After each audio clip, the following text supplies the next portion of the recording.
Hi hello ನಮಸ್ಕಾರ ಎಲ್ಲರಿಗೂ and welcome back to our YouTube channel. ನಾವು ನಿಮ್ಮ ಪ್ರೀತಿಯ ಡಿಯರ್ ಕಪಲ್. 19ನೇ ಶತಮಾನದಲ್ಲಿ ಬ್ರಿಟಿಷರು ತಮಗೋಸ್ಕರ ಒಂದು ಶಾಪಿಂಗ್ ಮಾಡ್ಕೊಳ್ಳೋಕ್ಕೆ ಒಂದು ಸ್ಪಾಟ್ನ ಅಥವಾ ಒಂದು ಜಾಗನ ಡೆವಲಪ್ ಮಾಡ್ತಾರೆ.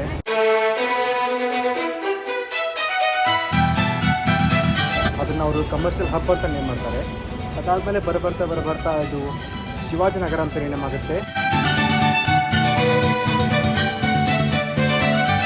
ಇವಾಗ ಇದರ ಹೆಸರು ಕಮರ್ಷಿಯಲ್ ಸ್ಟ್ರೀಟ್ ಅಂತ ನೇಮ್ ಮಾಡ್ತಾರೆ. ಸೊ ಆ ಕಮರ್ಷಿಯಲ್ ಸ್ಟ್ರೀಟ್ಗೆ ನಾವು ಬಂದಿದ್ದೀವಿ ಇವತ್ತು.